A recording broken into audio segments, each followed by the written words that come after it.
Kate Morrison stood at the large window of the Earth Embassy on Kepler Station and watched the stars. She had been the human ambassador for 2 years now, and still felt amazed by the sight of so many alien ships moving through space. The station was huge and housed delegates from 40 different worlds. Earth was the newest member, and many of the older races still treated humans like children who had just learned to walk. The door to her office opened, and Jake Phillips walked in. He was the military commander assigned to work with her, and his face looked worried. Jake carried a datapad in his hand, and Kate could tell from his expression that the news was not good. "The reports just came in from the front lines," Jake said as he handed her the pad.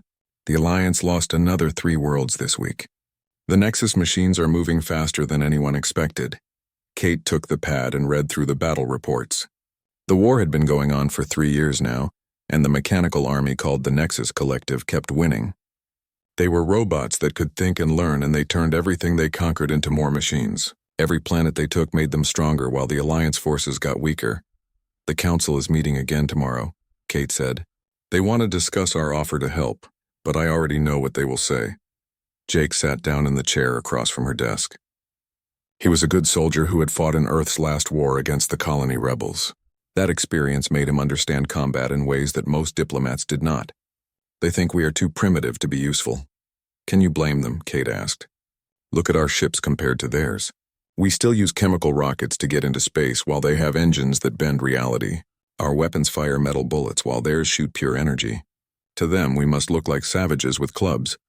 The truth was hard to accept, but Kate had to face it. Humans had only been traveling between stars for 200 years. Most of the Alliance races had been exploring space for thousands of years. The Zephyrians had technology that could destroy entire moons. The Crystalline Empire could build ships the size of cities. Even the youngest Alliance race had been spacefaring for 5 times longer than humanity. Dr. Lisa Grant entered the office carrying her research files. She was the chief scientist studying alien biology, and had spent months learning about the different races.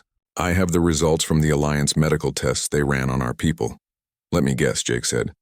"We failed." Lisa nodded and opened her files. "According to their scans, our brains process information too slowly for modern warfare.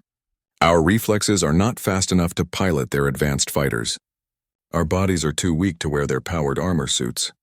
They concluded that humans lack the basic physical requirements for military service. Kate felt frustrated but not surprised. The Alliance had very good reasons for their decision. When she watched their soldiers train, she could see how much faster and stronger they were than humans. A Zephyrian warrior could react to threats in microseconds. A crystalline soldier could lift objects that would crush a human. The insect-like Vorthak could see in 12 different spectrums of light at the same time. "There is something else," Lisa continued. "They are also concerned about our emotional stability. They think humans are too aggressive and unpredictable to work well with their forces." This comment made Jake laugh, but not in a happy way. "Too aggressive? We are fighting machines that want to turn every living thing in the galaxy into scrap metal. Maybe being aggressive is exactly what this war needs." Kate understood his anger, but she also knew the Alliance perspective. Humans had a reputation for being violent and chaotic.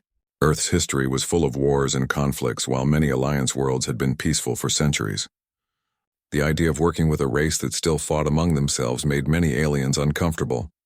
Dr. Peter Harrison knocked on the door and entered when Kate called for him to come in. He was the head of Earth's weapons research program, and had been working with Alliance scientists to understand their technology.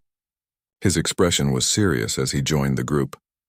"I have been studying the battle reports from the Nexus War," Peter said. "The Alliance keeps losing because their enemies adapt too quickly. Every time they use a weapon, the Nexus learns how to defend against it. Their energy shields get stronger after each attack. Their armor improves after every battle. That is why they are winning," Kate replied. "The machines learn faster than the Alliance can develop new weapons." Peter nodded, but his eyes showed excitement rather than worry. "That is exactly my point. The Alliance has been fighting this war using the same type of technology for thousands of years. Energy weapons and force fields and quantum computers. But what if we used something completely different?" Jake leaned forward with interest. "What do you mean?" "I mean weapons and tactics that the Nexus has never seen before," Peter explained. "Things that are so old and simple that their adaptive systems would not know how to respond. Chemical explosives instead of energy beams. Kinetic projectiles instead of plasma bolts. Basic radio communications instead of quantum networks. Lisa looked confused.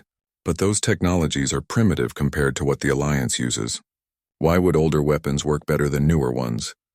Peter smiled for the first time since entering the room. Because the Nexus machines are designed to fight advanced civilizations. They expect quantum physics and energy manipulation and artificial intelligence. They have never encountered an enemy that uses gunpowder and metal bullets and human intuition. Kate began to understand what Peter was suggesting. You think our primitive technology might actually be an advantage? I think it might be our only advantage, Peter replied. The Alliance sees our weapons as weak and outdated, but maybe that is exactly why they could work. The Nexus cannot adapt to something they do not understand. Jake stood up and started pacing around the room. It is crazy enough that it might actually work. Every Alliance battle follows the same pattern. They scan the enemy and analyze their weapons and develop countermeasures. But what if there was nothing to analyze? What if we attacked them with rocks and sticks and explosives? Kate felt a spark of hope for the first time in months. The Alliance Council would meet tomorrow to discuss the war situation, and she knew they would once again refuse human military assistance. But maybe that refusal was based on the wrong assumptions. Maybe humanity's weakness could become their greatest strength. The communication system in her office started beeping, and Kate activated the screen. The image of Admiral Rachel Green appeared from Earth Defense Command. Ambassador Morrison, we have received another request for aid from the Alliance Council. They are asking for supply ships and medical support, but no combat forces. Kate looked at her team and saw determination in their faces. Admiral Green, please prepare a response to the Council. Tell them that Earth accepts their request for support, but we also want to make a counter-proposal. We want to offer something that no other Alliance race can provide. What exactly are you offering? The Admiral asked. Kate smiled as she looked out at the alien ships surrounding the station. We are offering to fight this war the human way. 3 months had passed since Kate Morrison made her proposal to the Alliance Council, and the war situation had become much worse. General Alex Carter stood on the bridge of the Earth defense ship Horizon and read the latest intelligence reports with growing concern. The Nexus Collective had destroyed 12 major Alliance worlds in the past month, and their advance showed no signs of slowing down. The communication panel lit up with an incoming message from Alliance Command. Lieutenant Commander Sarah Blake activated the screen, and the image of a Zephyrian military leader appeared. The alien's face showed the strain of constant defeat, and his voice carried desperation that had not been there before. General Carter, the Alliance Council has reconsidered Earth's offer of military assistance, the Zephyrian commander said. We are prepared to accept human forces in support roles away from the primary combat zones. Alex felt both satisfaction and frustration at the same time. The Alliance was finally willing to accept human help, but only because they were losing so badly that they had no other choice. Even now they wanted to keep human forces far from the real fighting, where they might actually make a difference. What kind of support roles are you offering? Sarah asked. Supply convoy protection and refugee evacuation missions, the alien replied. Your ships can guard transport vessels while our main fleets engage the Nexus forces. Alex closed the communication channel and turned to his staff. They had been preparing for this moment for months, but the Alliance restrictions would make their job much harder. Dr. Peter Harrison had developed new tactical plans based on human military history, but those plans required direct combat engagement, not support duties. Captain Ryan Davies entered the bridge carrying classified files from Earth Defense Command. Sir, I have the latest analysis from our intelligence division. The situation is worse than the public reports indicate. Alex took the files and read through them quickly. The Nexus Collective had developed new adaptive technologies that made them even more dangerous than before. Their robotic armies could now repair themselves during battle, and their AI systems learned from every encounter with Alliance forces. Look at this, Ryan said as he pointed to a specific report.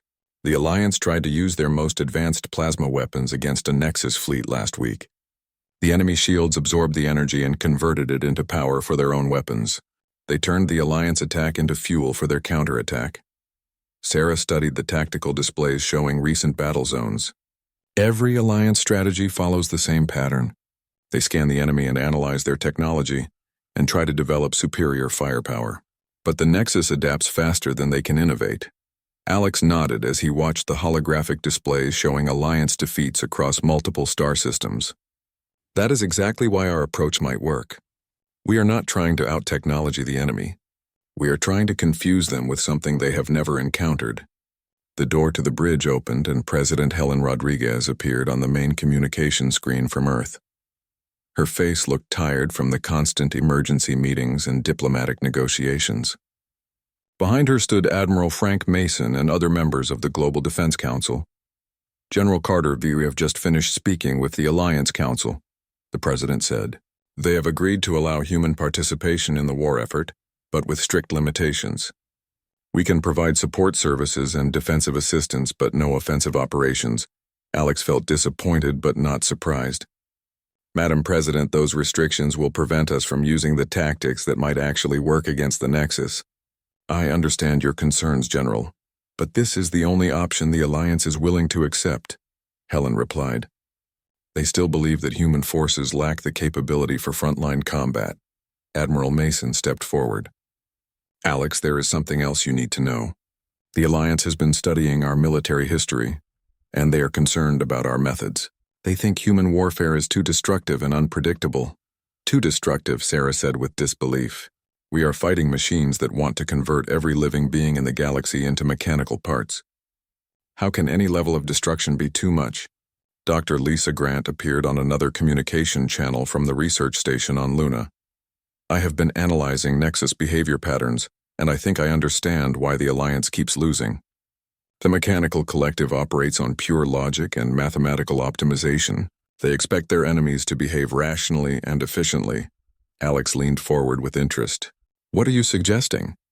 I am suggesting that rational and efficient tactics are exactly the wrong approach against the Nexus, Lisa explained.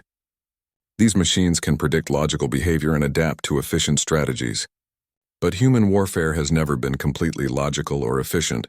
Captain Amy Foster joined the conversation from the training facility on Mars. Dr. Grant is right.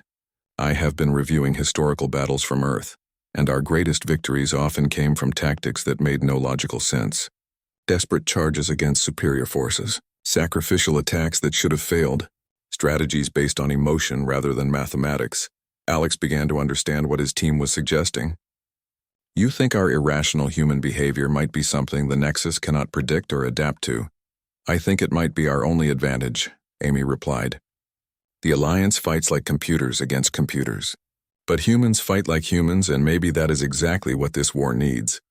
The communication system activated again, and Dr. Peter Harrison appeared from the weapons development facility. His expression showed excitement mixed with concern as he displayed his latest research results.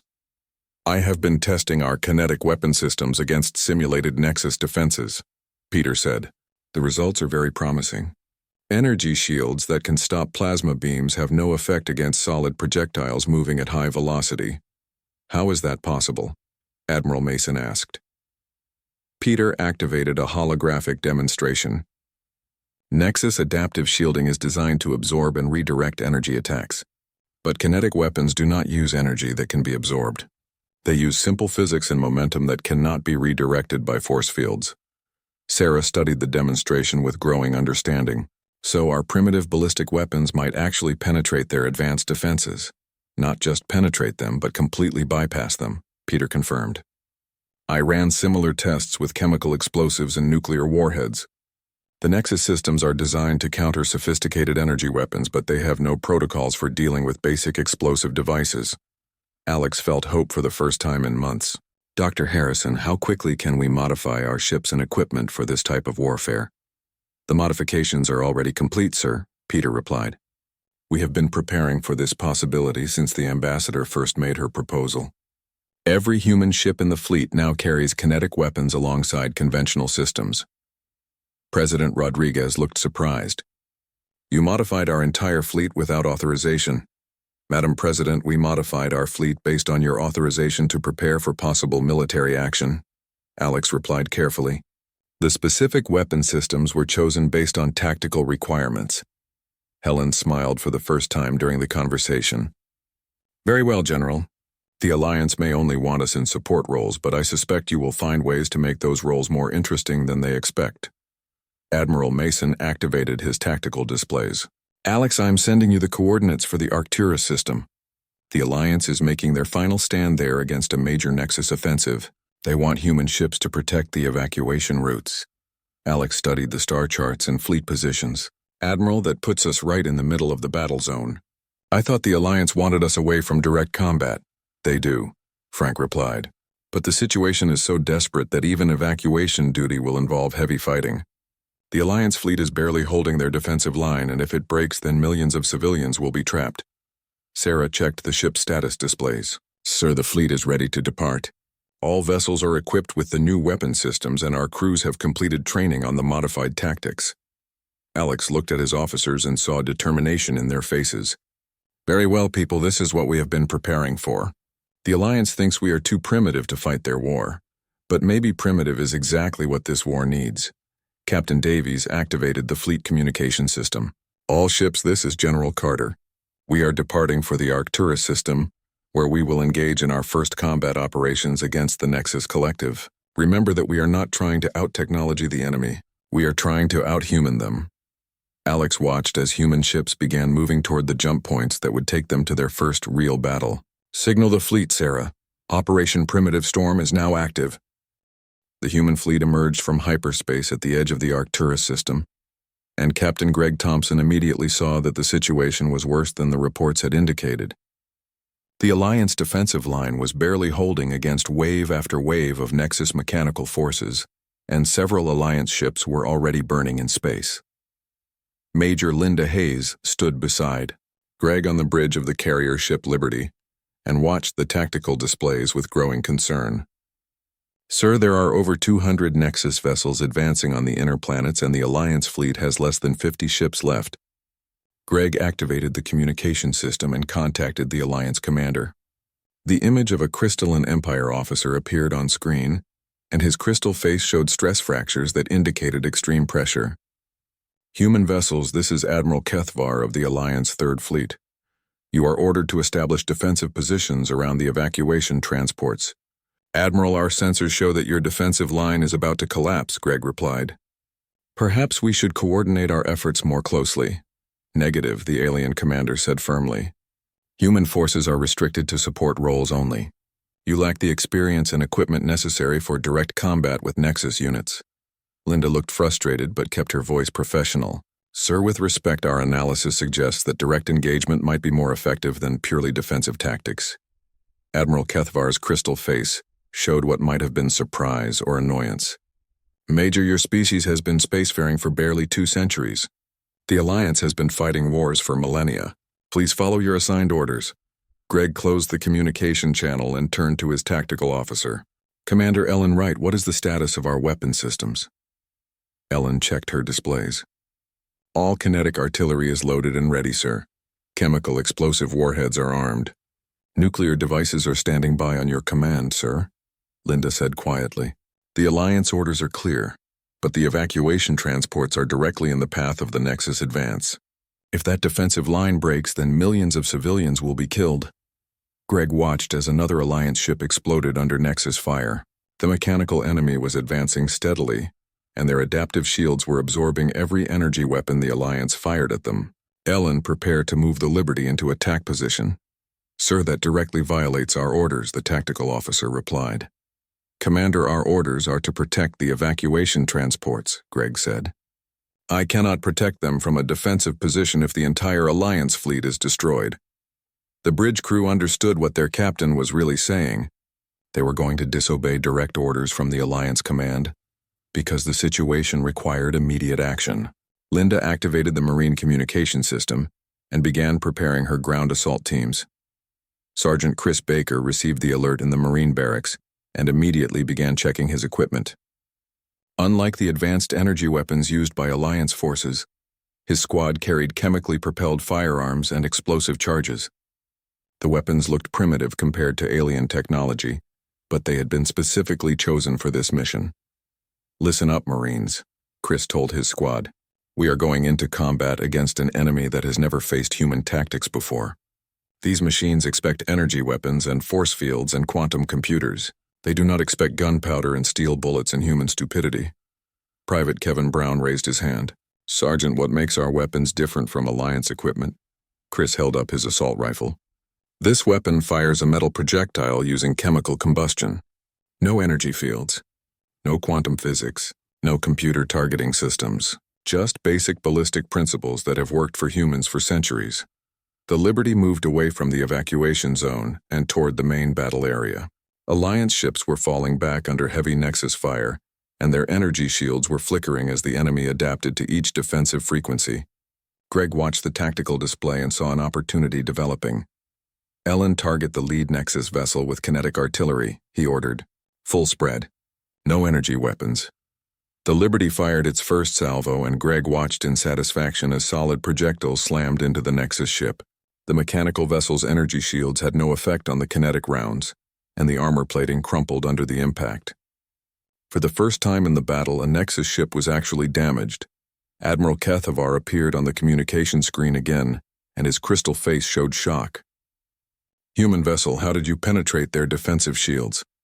We used weapons that do not rely on energy absorption, Admiral. Greg replied. Perhaps your tactical databases need updating. The Nexus forces began to respond to the human attack, but their adaptive systems seemed confused by the kinetic weapons. Their shields reconfigured repeatedly, but nothing they tried could stop solid projectiles moving at high velocity. More human ships joined the attack, and Nexus vessels began taking serious damage. Linda led her Marines in a boarding action against a damaged Nexus ship.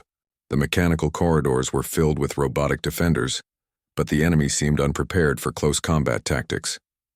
Baker, take your squad down the left corridor, she ordered. Use grenades to clear the junction points. Chris and his Marines moved through the ship using cover and movement techniques that human soldiers had developed over centuries of warfare. The Nexus robots were programmed to fight enemies with energy weapons and force fields, but they had no protocols for dealing with soldiers who used explosive charges and automatic rifles. These machines keep trying to scan our weapons, Private Brown reported, but they act confused when they cannot find any energy signatures to analyze. The Nexus robots attempted to adapt to human tactics, but their learning algorithms were designed for predictable energy-based combat. Human weapons operated on simple physical principles that the machines could understand, but not counter effectively. Explosive devices created shockwaves that could not be absorbed by energy shields. Kinetic projectiles carried momentum that could not be redirected by force fields. Commander Wright coordinated the orbital bombardment from the Liberty's bridge. Sir, the Nexus fleet is beginning to retreat. Their formation is breaking apart. Greg watched in amazement as the mechanical enemy withdrew from the battle zone. Ellen, are you certain they are retreating? Confirmed, sir, she replied. Nexus vessels are moving away from the planet and regrouping at the edge of the system. Admiral Kethavar contacted the Liberty again, and his crystal face showed what might have been respect. Captain Thompson, your tactics have achieved something the Alliance has not accomplished in 3 years of warfare. You have forced a Nexus retreat. Admiral, our weapons are primitive by your standards, but sometimes primitive solutions work best against sophisticated problems. Greg replied. Linda returned from the boarding mission with valuable intelligence. Sir, we captured several intact Nexus computer cores. Dr. Lisa Grant should analyze these to understand how their adaptive systems function. The Battle of Arcturus Prime was over, and humanity had won its first victory against the Nexus Collective. Alliance forces had suffered heavy casualties, but the evacuation transports were safe, and the mechanical enemy had been driven back. More importantly, the human tactics had proven effective against an opponent that seemed invincible. Captain Joe Miller arrived with reinforcements from the 2nd Human Battle Group. Greg, I monitored your engagement from hyperspace. The Nexus forces seemed completely unprepared for kinetic weapons and chemical explosives. That is exactly what Dr. Harrison predicted, Greg replied. These machines are designed to fight advanced civilizations, but humans are not advanced by galactic standards. We are something they have never encountered before. Ellen Wright finished analyzing the battle data. Sir, preliminary reports show that human weapons achieved a 70% hit rate against Nexus targets, while Alliance energy weapons had less than 10% effectiveness. Greg looked out at the stars where Alliance and human ships were regrouping after the battle. Commander, signal Alliance Command and request permission for expanded human combat operations. I think we have proven that primitive tactics have their place in modern warfare. The communication system activated and President Helen Rodriguez appeared from Earth. Captain Thompson, I have been monitoring your engagement. The Alliance Council is requesting immediate consultation on human military capabilities. Madam President, I believe they are beginning to understand that our primitive nature might actually be our greatest strength in this war. Greg replied. Linda smiled as she watched recovery teams collecting Nexus debris for analysis. Sir, I think the galaxy is about to learn what human warfare really looks like. News of the human victory at Arcturus Prime spread through Alliance space faster than anyone expected, and Admiral Rachel Foster found herself in command of the largest joint task force in galactic history. She stood on the bridge of the command ship Defiant and watched as human and alien vessels worked together for the first time where the Alliance Council had finally accepted that human tactics could be effective against the Nexus Collective, but they still did not fully understand why primitive weapons worked so well. Captain Joe Miller had spent weeks trying to explain human military philosophy to alien commanders who thought in terms of technological superiority rather than strategic. Surprise. Admiral the Zephyrian, Third Fleet is requesting clarification on our assault procedures. Commander Mary Davis reported from the tactical station. They want to know why we are using chemical explosives instead of plasma charges. Rachel activated the communication system and spoke to the Zephyrian fleet commander. Commander Velthan, the Nexus adaptive systems are programmed to counter energy-based weapons. Chemical explosives operate on different physical principles that their computers cannot predict. The alien officer's face showed confusion. Admiral Foster, your explosives produce far less total energy than our plasma weapons. How can they be more effective? Because effectiveness is not always about total energy output, Rachel replied. Sometimes it is about using energy in ways that the enemy cannot understand or counter. Dr. Susan Clark had been studying captured Nexus technology for months, and her research was beginning to reveal why human tactics worked so well against the mechanical enemy. She joined the conversation from the science station aboard the Defiant. Commander, the Nexus learning algorithms are based on pattern recognition and mathematical optimization, Susan explained. They can analyze energy signatures and frequency patterns and develop countermeasures very quickly. But human tactics often involve deliberately irrational behavior that cannot be reduced to mathematical formulas. Colonel Nick Roberts led the planning session for the assault on Gamma Station, which was the most heavily defended Nexus facility in the sector. The space station controlled mechanical forces across 12 star systems, and its destruction would cripple enemy operations in the region. Intelligence? Reports show that Gamma Station has adaptive shields that can absorb the energy output of an entire Alliance battle fleet, Nick said as he displayed the tactical analysis. Conventional attack methods have zero probability of success. Captain Diana Ross studied the station schematics. Colonel, what about unconventional attack methods? Nick smiled. That is exactly what I was hoping you would ask. Dr. Harrison has developed a new approach that combines human unpredictability with Alliance technology. The plan was unlike anything the Alliance had ever attempted. Human forces would use psychological warfare tactics to confuse the Nexus defenders, while alien ships provided technological support. The combination of human creativity and alien capability would create a force that the mechanical enemy could not predict or counter. Lieutenant Commander Ellen Wright coordinated with Alliance engineers to develop hybrid weapon systems. We are mounting human kinetic cannons on Zephyrian targeting computers, she explained. The aliens provide precision and we provide the explosive power that Nexus shields cannot stop. The joint fleet approached Gamma Station and immediately encountered the heaviest defenses any Alliance force had faced.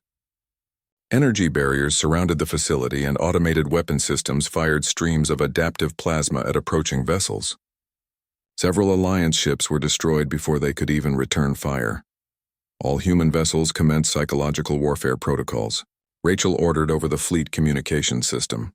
What happened next confused every military observer in galactic history. Human ships began broadcasting loud music across all communication frequencies, while releasing clouds of metallic chaff that created false sensor readings. Marine units launched from assault transports, while shouting battle cries and firing weapons in seemingly random directions. The Nexus defenders attempted to analyze the human behavior, but their logical Programming could not process the apparently irrational tactics. Music had no tactical purpose that their computers could identify. Random weapons fire served no strategic function that their algorithms could calculate. The mechanical minds became overloaded, trying to find patterns that did not exist. Sergeant Chris Baker led his squad through the outer defenses of Gamma Station using smoke grenades and explosive charges. Remember, Marines, we are not trying to be efficient. We are trying to be unpredictable. The Nexus robots defending the station kept pausing in their movements as they attempted to analyze human tactics. Their adaptive programming was designed to learn from enemy behavior. But human soldiers kept changing their approach in ways that made no logical sense. Baker, they are scanning our weapons again, Private Kevin Brown reported. But they seem confused by the chemical signatures. That is because they expect quantum physics and we are giving them gunpowder, Chris replied as he threw a grenade around a corner. These machines think warfare is a mathematical problem, but humans know it is an art form. Captain Joe Miller coordinated the main assault from his command ship. Alliance vessels provided covering fire, while human forces penetrated the station's inner defenses. The combination of alien precision and human chaos was overwhelming the Nexus defensive systems. "Miller, this is Colonel Roberts," came the voice over the radio. "My teams have reached the central computer core, but the defenses here are unlike anything we have encountered before." Joe checked his tactical displays. "Nick, what are you seeing down there?" "The entire core is surrounded by adaptive barriers that respond to any energy signature within microseconds," Nick replied. "But there is something else. The barriers seem to be trying to predict our next move, but they keep getting the predictions wrong." Dr. Susan Clark analyzed the sensor data from the assault teams. "Colonel, the Nexus systems are programmed to expect rational tactical decisions. When you behave irrationally, their prediction algorithms fail. Then we need to be as irrational as possible," Nick said. All teams switched to random movement patterns. No coordination. No logical sequence of actions. Just pure human instinct. The assault teams abandoned all conventional military doctrine and began acting on emotion rather than training. Soldiers charged when they should have retreated.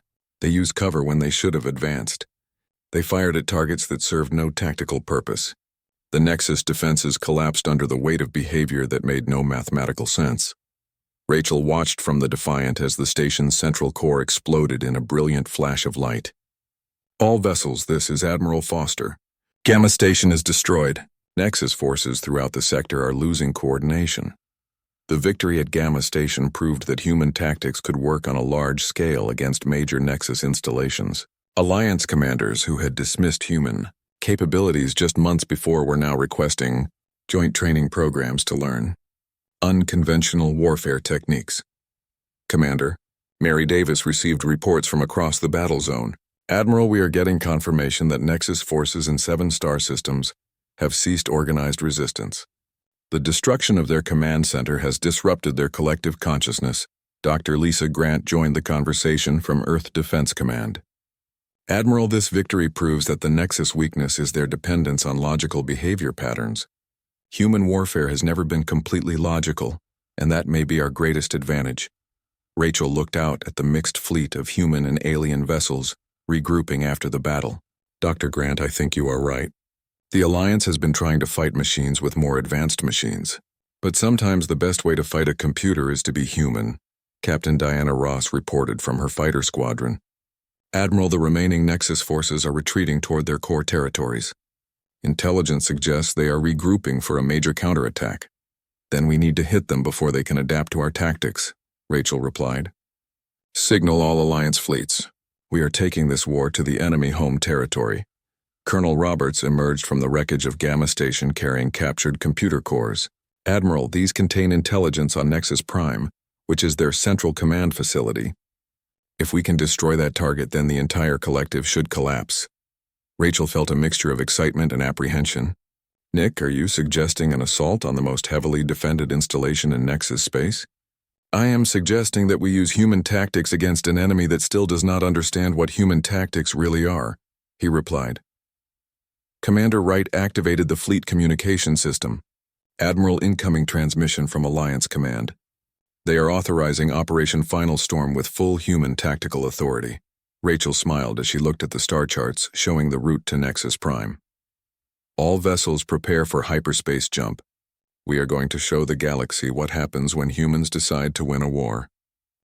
The combined fleet of Alliance and human forces emerged from hyperspace at the edge of the Nexus Prime system, and General Kevin Taylor immediately understood why no previous attack had succeeded. The mechanical homeworld was surrounded by defensive installations that stretched across millions of kilometers of space, and energy barriers that could stop the weapons of entire civilizations. Admiral Rachel Foster stood beside Kevin on the bridge of the flagship Victory and studied the tactical displays with growing amazement. General, there are over 3,000 Nexus vessels defending this system, and their firepower readings are off our measurement scales. Kevin activated the communication system and spoke to the fleet commanders. All vessels, this is General Taylor. We are facing the most advanced defenses in galactic history. But remember that advanced does not always mean unbeatable. Captain Diana Ross reported from her fighter wing. Sir, preliminary scans show that the Nexus have adapted their systems based on our previous engagements. Their shields now have protocols specifically designed to counter kinetic weapons and chemical explosives. Dr. Susan Clark analyzed the enemy defensive patterns from her science station. General, the Nexus have learned from every battle we fought against them. Their adaptive systems have developed countermeasures for human tactics. Kevin felt concerned but not surprised. Dr. Clark, how long do you estimate it will take them to fully adapt to our methods? Based on their learning rate, I would say they already have adapted, Susan replied. Our previous tactics may not work against these improved defenses. The first phase of the battle began when Alliance forces engaged the outer defensive ring. Energy weapons fired across space in brilliant displays of light, but the Nexus barriers absorbed every attack and converted the energy into power for their own weapons. Several Alliance ships were destroyed within minutes of entering combat range. Captain Joe Miller coordinated the human attack from his command vessel Liberty. All human ships commenced kinetic bombardment of the secondary defense ring. The human fleet fired thousands of solid projectiles at the Nexus installations, but the results were disappointing. Enemy shields had been modified to deflect kinetic weapons, and most of the human attacks were turned aside without causing significant damage. Miller, this is Colonel Roberts, came the voice over the communication system. Sir, our conventional tactics are not working. The Nexus have adapted their defenses too well. Kevin watched as more ships were lost to the enemy counterattack. All vessels fall back to minimum engagement range. We need to reassess our approach. Dr. Peter Harrison joined the conversation from the weapons development ship. General, I have been analyzing the Nexus defensive modifications, and I think I understand what they have done wrong, explained Dr. Harrison. Kevin replied, They have improved their defenses against known human tactics, but they are still thinking like machines. Peter said, They expect us to use the same weapons and strategies that worked before. But humans are not limited to repeating previous successes. Admiral Foster understood what Peter was suggesting. You think we should develop completely new tactics for this final battle? I think we should use the one human capability that no machine can replicate, Peter replied. The ability to create something that has never existed before. Captain Ellen Wright had been studying the tactical situation, and she suddenly had an idea that seemed impossible but might actually work. General, what if we combined every human ship into a single massive kinetic weapon? What do you mean, Commander? Kevin asked. Ellen activated her tactical displays. Sir, instead of firing projectiles at the enemy, what if we turned our ships into projectiles? We could load every vessel with nuclear explosives and use them as guided missiles. The suggestion created silence on the bridge as everyone considered the implications. Using ships as weapons would mean certain death for their crews, but it might be the only way to penetrate defenses that had adapted to conventional attacks. Commander, that would be a suicide mission for thousands of personnel, Admiral Foster said quietly. Admiral, every person in this fleet volunteered to fight this war, Ellen replied. We knew the risks when we came here. Kevin activated the fleet communication system. All vessels, this is General Taylor. I am about to propose a mission that requires the ultimate sacrifice from human forces. Any ship that volunteers will be converted into a kinetic weapon and guided directly into Nexus Prime.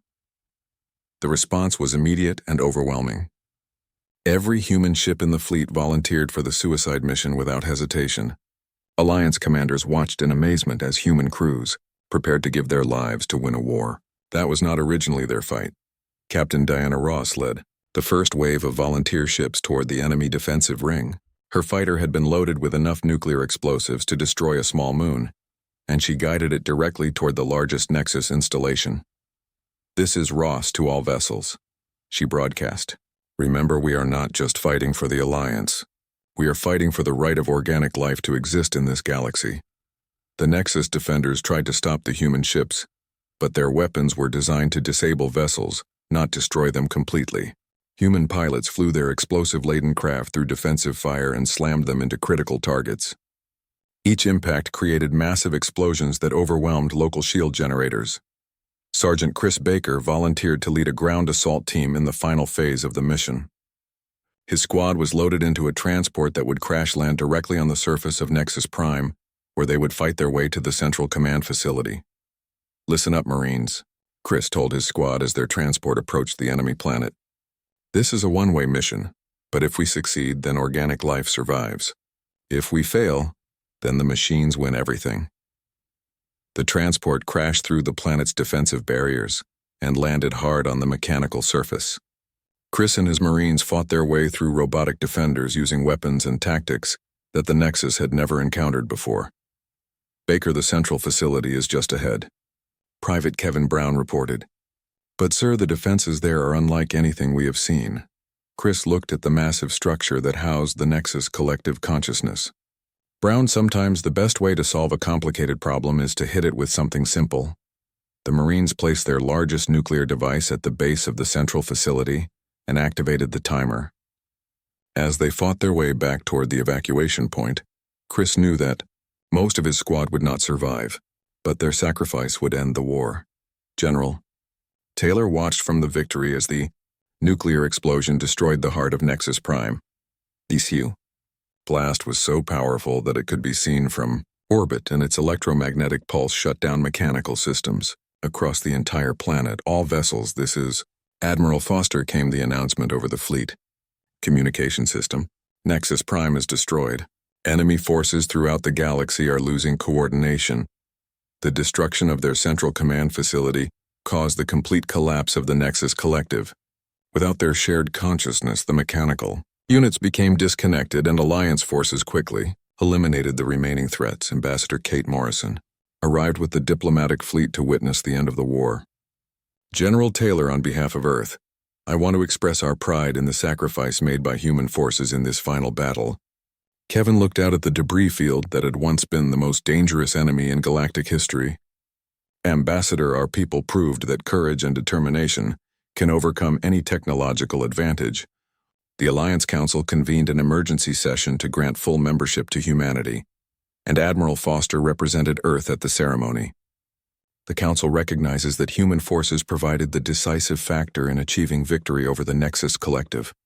Dr. Lisa Grant analyzed the final battle reports.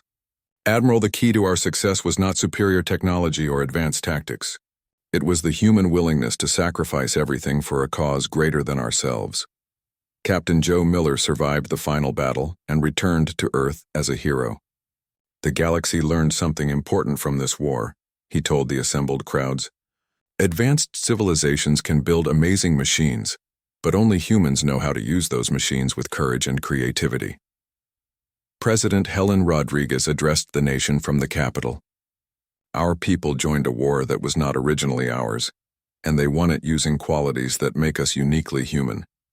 We showed the galaxy that being primitive in technology does not mean being primitive in spirit.